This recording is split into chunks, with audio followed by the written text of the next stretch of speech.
আজকের ভিডিওতে কিভাবে মেইল সেন্ড করতে হয় এবং জিমেইলে সমস্ত ফিচারের ব্যবহার দেখানো হবে। এ বিষয়টি যারা জানে তারা ভিডিওটি ইগনোর করতে পারেন। আমি এখন কম্পিউটারের মাধ্যমে দেখাবো কিভাবে মেইল সেন্ড করতে হয় এবং ভিডিওর শেষের দিকে দেখিয়ে দিব কিভাবে মোবাইল দিয়ে মেইল সেন্ড করতে হয়। কম্পিউটারে দেখানোর উদ্দেশ্য হচ্ছে যাতে আপনারা ফিচারগুলো সুন্দর করে বুঝতে পারেন।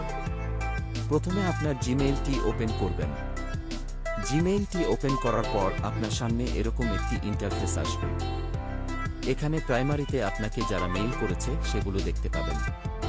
প্রমোশনে আপনাকে যারা প্রমোশনাল মেইল করেছে সেগুলো দেখতে পারবেন এবং সোশ্যালের মধ্যে ফেসবুক, ইউটিউব, ইনস্টাগ্রাম আপনি যে প্ল্যাটফর্মে এই মেইল দিয়ে সাইন আপ করছেন সেগুলোর নোটিফিকেশন পাবেন।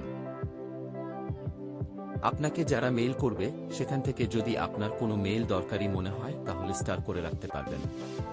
তাহলে স্টার দেওয়া মেইলগুলো স্টার এ ক্লিক করলে একসাথে পেয়ে যাবেন। আপনি কোনো মেইল সেন্ড করলে সেগুলো সেন্টের মধ্যে দেখতে পাবেন এবং কোনো মেইল যদি সেন্ড না করে থাকেন তাহলে সেটা ড্রপ এ দেখতে পাবেন। আপনি কোনো মেইল যদি শিডিউল করে রাখেন তাহলে সেটা শিডিউলের মধ্যে দেখতে পাবেন।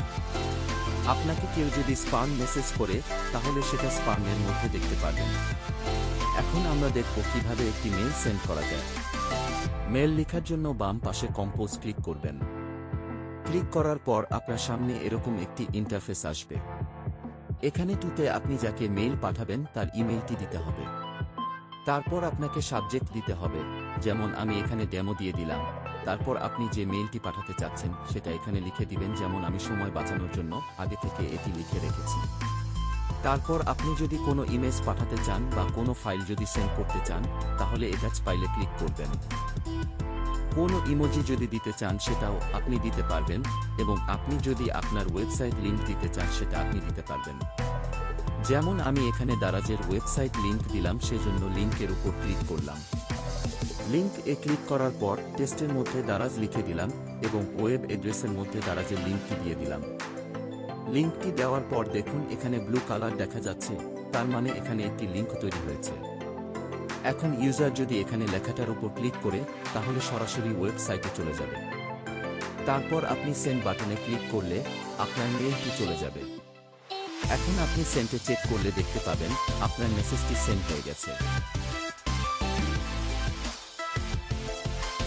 মোবাইল থেকে সেন্ড করতে হলে কম্পোজার উপর ক্লিক করলে আপনি মেইল লিখতে পারবেন এবং উপরে বাম পাশে তিনটি দাগ দেখা যাচ্ছে, এখানে ক্লিক করলে আপনার সবগুলো ফিচার দেখতে পাবেন।